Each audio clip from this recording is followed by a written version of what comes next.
So let's say you're in the market for a compact hatchback with a sporty design and quite a few trimming options.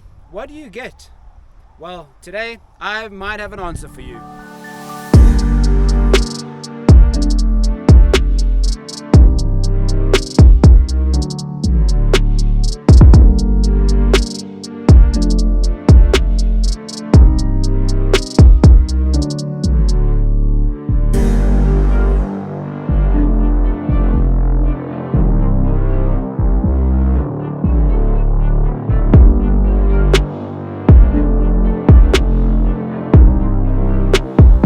So before we go for a drive, I'm just going to give you guys a few quick specs of this Audi that you just saw with the cinematic sequence. So this is a 2002 Audi A1 40 TFSI Sportback S-Line. I know, it's a mouthful, but this one comes in the beautiful arrow grey standard Audi color. With the S-Line, you have the option of upgrading to 17-inch wheels. These are actually the Audi Sport 17-inch wheels, which are in graphite grey, running 215 45 17 tires. And these are, for those of you that know anything about cars, this is about a 9,500 Rand option. Dang. Excluding tires. And for those that know cars, you could get a decent set of wheels for that price, which will make your car look a whole lot different than any other Audi. So with this 40 TFSI, you get the 2-litre E888 turbo motor. I read up a little bit. Audi says that this TFSI, the turbo fuel stratified injection, combines direct injection turbocharging and supercharging. Now, I don't know if any Audi techs are watching this, but you guys can rectify me whether or not there is actually a supercharger on this engine.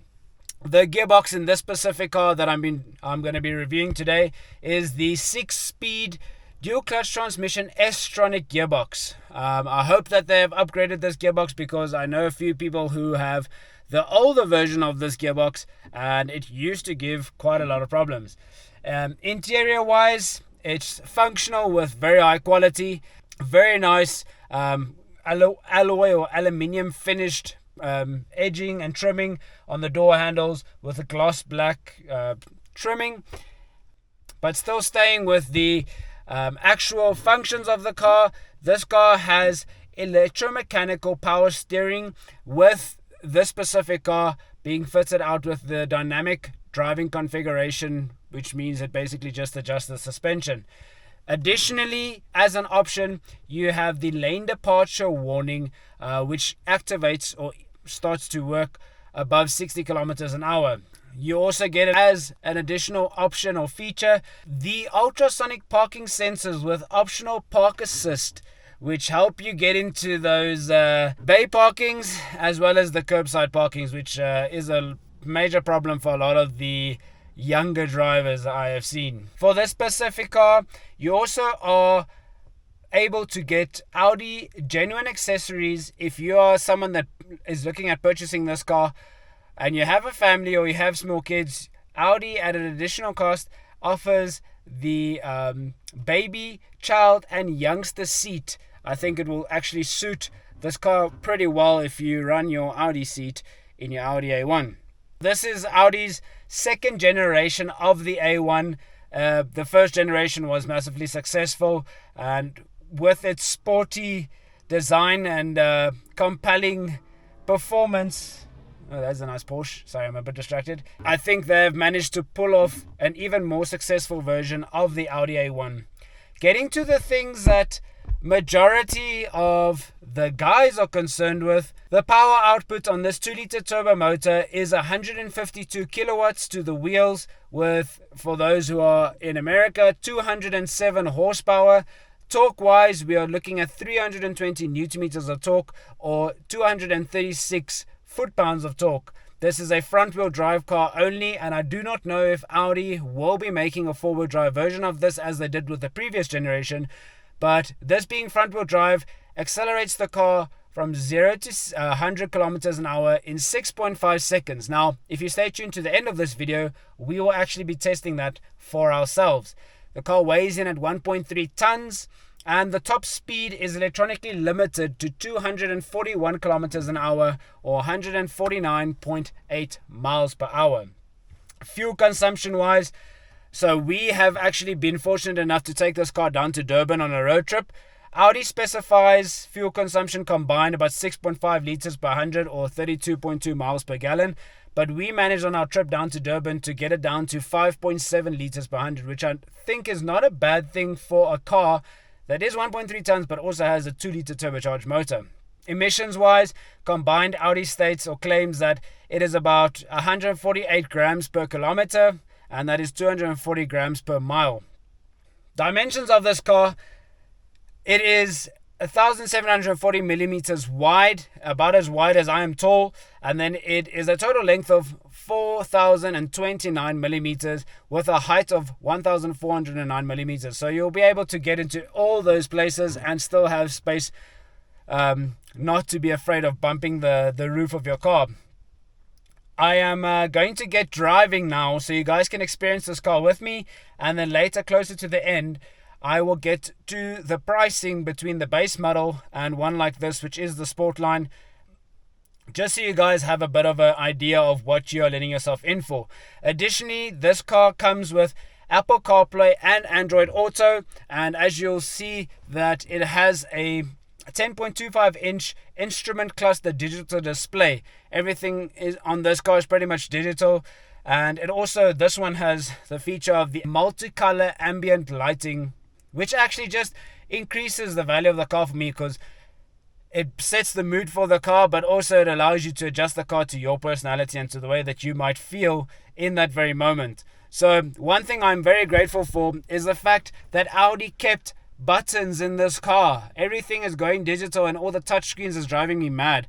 So the fact that they kept the climate control with buttons and knobs is really amazing. And then you'll see there's also buttons for the driving select, to turning off the traction, putting on or putting off, which I majority of the time do, the start stop function. And then you have a variety of buttons on the steering wheel which control your audio, your menu on your screen.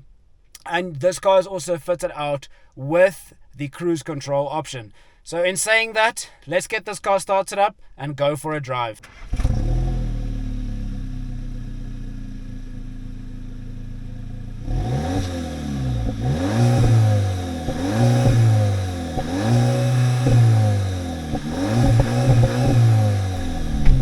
Okay, getting into the swing of things. I'm currently in efficient mode. I will put the car in sport mode, but let's get you driving and I can tell you guys a bit more about the driving experience. So we have a nice open road over here.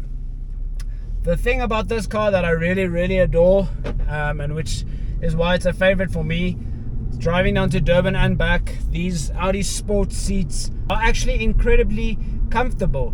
It comes with leather sides and the cloth centers, which helps that if you are at the beach, you do not destroy your leather seats after you've gone for a swim. Another great option of this car is the fact that it comes with electric windows, and I'm glad that Audi has moved away from the little knob to turn on the headlights. They have now gone to buttons, which makes it a lot more convenient, and leaving it on auto, you won't have any issues. The only time you basically use it is to put on your fog lights in the rear. Handling wise, in efficient mode, the car is quite floaty. I don't think that the sport mode increases the handling capabilities of the car that much. I think it's more in the individual option which you are able to adjust and set yourself. So in efficient mode, you're also here now. I'll just get into it a little bit. I'm going to put it in sport mode and in manual, just so you can hear the gear changes are slightly delayed. I am using the flappy paddles, but let's get an acceleration. We're in third. So I'm about half throttle right there. And as you can hear, the car is in efficient mode. It's going to try accelerate as efficiently as possible for you to be able to save fuel. Now this car, not that I know of, but it does not come with launch control. This is basically a commuter car, so for those looking at this car, getting it to race or whatever, you're gonna have to do a brake boost if you want to try and launch this car. I'm not going to launch this car because it's not mine, and I do respect the cars that I drive. But overall, steering wheel is incredibly comfortable. The flappy pedals are in a great position, and all the buttons that are on the steering wheel are actually of use. The volume control, setting or scrolling through your menu option on the gauges, so it's not something that's in the way, and you're able to change gears easily as you're going around the corner, as I'll show you to you now. So I just went back down to third, and I can start accelerating out of this bend. 3, 2, 1, change over to the next gear. And I don't know if Audi did this with this car as well. It sounds that way, but it is a little bit enhanced engine sound inside of the engine, inside of the cockpit, so you don't get real turbo noises or exhaust noise. This car is actually very quiet from factory, but nonetheless it sounds pretty good. I'm gonna stop and just go over to sport mode, and then we'll see how the car accelerates and handles from there, and then we'll go over into individual mode.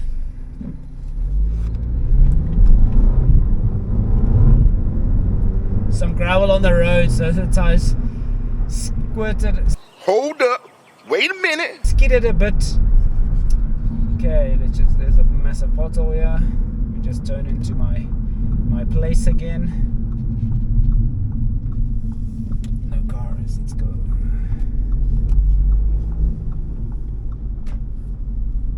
Okay, to go into sport mode or individual mode, you can go to this little car in the right hand corner over here. You go Audi Drive Select, and it gives you your options. This is auto, dynamic, and individual. So I think that dynamic is the more performance version that you can choose, but individual allows you to set up the car as you prefer it. I know that dynamic has been good for me in the past, so the other way you can turn on that option is down here, is by pressing Drive Select. We auto start and stop off, and we'll also disengage traction control once we get into dynamic mode.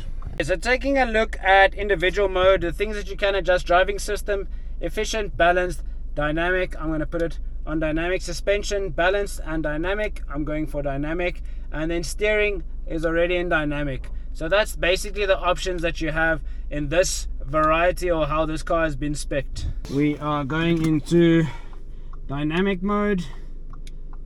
Click that,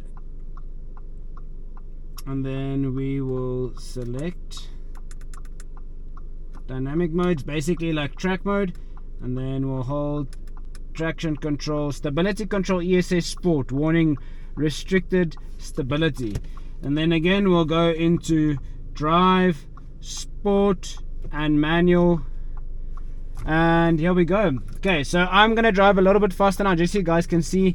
I'll go around a few circles and a few bends. I don't want to thrash the car because, like I said, it's not mine, but I also just want to give you guys a feel of this car's acceleration. So I think first thing let's do is just an acceleration in first gear.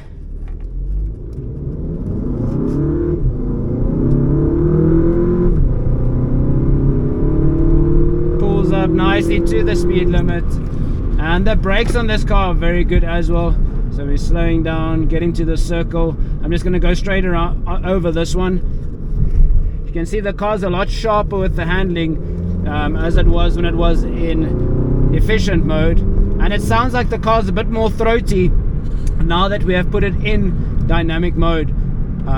Really wakes the car up a little bit, and we're still not doing bad on the fuel consumption. Let's gear down, let's go down, and we'll turn around this circle. Get a bit of an acceleration out of the bend, see what the handling does.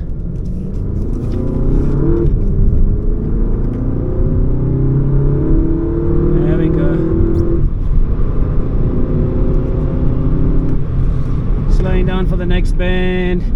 Brakes are very good, the handling is very good. Obviously with the 215/45 tires on, it does handle very well. Acceleration out of the bend. It's a little bit turbo laggy from 2,500 RPM. but it still has very decent acceleration. Get into the stop. We'll just make a straight over this stop sign. Is this person gonna brake? Yes.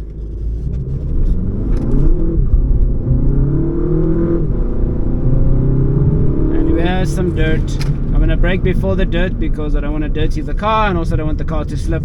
So we have another circle. I'm gonna go around the circle and just accelerate again. I'm in second gear, coming in nice and close to the apex of the circle, and then we are gonna accelerate out of the circle. There we go. Very planted, very planted. Okay, let's go over to the other straight road once more. Let's go. It's in second gear. 50, 60, 70, 80, 90, 100. We are going to test the 0 to 100 now. I just want to show you guys a little bit of the handling first. Braking is excellent. Turning is very sharp. We are going to go straight over this circle. I would actually love to take this out to the drivers club for a track day and see how it handles, especially because you don't really wear out the tires on a day like that. But yeah, accelerates very well and the handling is superb.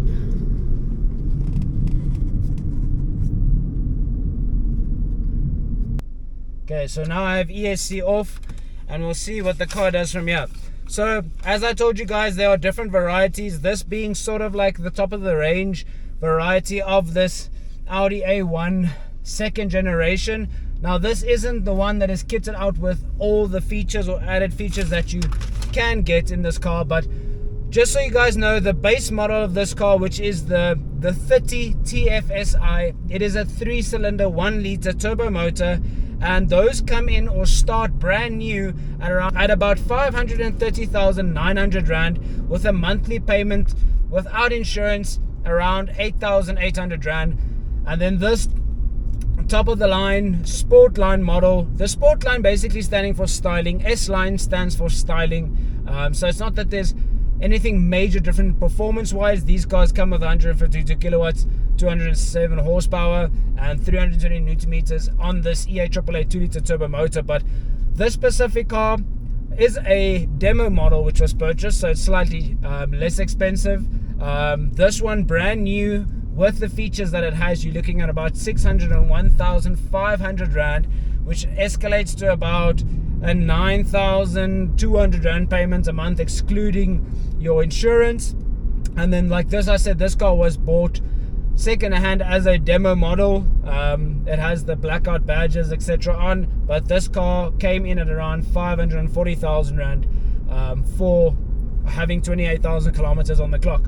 So while you guys are on that GoPro right there, I'm gonna head to my house quickly to fetch Danny, who is the owner of this car, and we are gonna do a little 0 to 100 time for you guys, just so we can see and compare whether or not Audi was lying. I turned off ESC and traction control now, so we'll see if this makes a little bit of a difference compared to just having the ESC off. Got a nice bend here. Handling is still very direct. Oh yes. Spins a little bit out the corners. Feels like it's accelerating a little bit harder.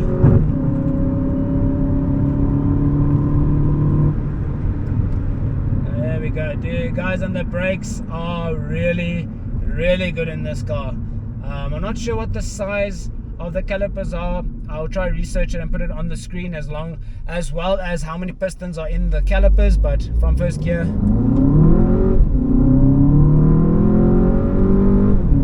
oh yeah, ESC off definitely opens up this car a little bit more. Doesn't spin that much because it's got really good Michelin tires on, but very impressive. Leave a comment down below what you guys think of the second generation of the Audi A1. I think the styling of this car is absolutely amazing, with the LED headlights, the LED tail lights, all the ambient lighting inside, the leather seats, the nice steering wheel. It's definitely a pleasurable place to be in, and definitely if you're looking at traveling with this car, as a daily commute car or going on road trips, this is not a bad option for you. So we have a couple of nice bends coming up, and I'm just gonna go around them nice and fast just so you can experience with me how good this car's handling actually is. The braking, as I mentioned, is phenomenal, and I think what you get in this package for that price is really amazing. I mean, these cars, I think, are tunable. Like, this engine is very tunable. I think if you are in the market to do that, to put it on a downpipe, to put on an exhaust, to put a different intercooler, you're able to gain an additional maybe 30-40 kilowatts, which makes this car a real weapon. Because I mean, for cars nowadays, to increase in power, it's as simple as adding a exhaust, a downpipe, and going from there. Where in the old days you'll have to build it, you have to put on a different turbo. I think putting on a hybrid turbo in this as well will increase the performance in a substantial way. But yet again, you're not buying this car as a performance car. You're buying it because it looks very sporty, and it's something that is able to perform on the day that you want it to. I'm just taking, if you're on the highway, you just gear down and you're taking people over with no problems at all, especially on a smooth road surface. Red line starting at 6,000 RPM. There's more than enough space and time for you to accelerate and overtake people without having to be stuck in traffic. I'm just going to fetch Danny quickly, and then we will get into doing a 0 to 100 time for you guys. But I hope you've been enjoying this video so far. Let me know if you would like me to do more review videos. Shout out to my girlfriend who owns this car, but if Audi or anyone really would like me to do some reviews and features, leave it in the comment down below, and we will try and arrange as we can. Finally, we managed to get Danny.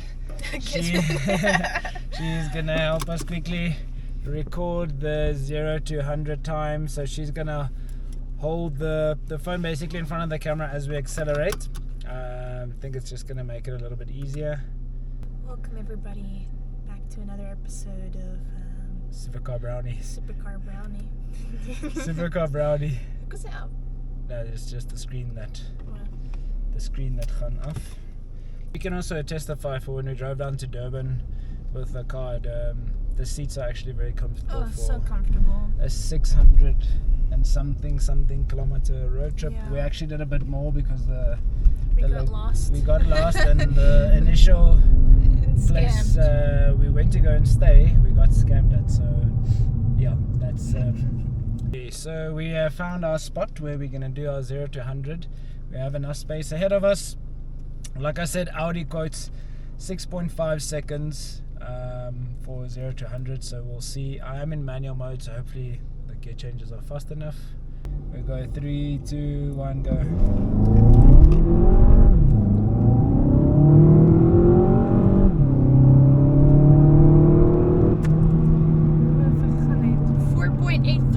4.83. We beat Audi's. We beat their Audi's quota time by 2 seconds. You know, I would start a gereden. 4.83, yo. We didn't even make a noise. We were just going till we. That was actually pretty fast. It was. So that is. I'll obviously just double check it on the video, but from what this timer says, 4.8, 0 to 100. That's not bad. I was gonna say it's a bit misleading, especially with the power that the car makes, to say that it only takes 6.5 seconds for it to reach 0 to 100. But with that conclusion, yeah, let me know what your favorite feature is about the car. Mine personally is all of it: the exterior, the interior, the ambient lighting. Literally everything that this car has is what you would expect, but also what you would want for that price range. Very balanced, like fuel consumption if you're driving on long distances, and just a generally very nice place to be. So if you're in the market for a sporty compact hatch, I would definitely consider the Audi A1, but we are signing off because we are a little bit late already for where we are supposed to be. Thank you for tuning in for another video. Please like, subscribe, and share this video with someone who might be interested in an Audi A1 40 TFSI. We'll see you guys in the next one. Bye. Memphis, man.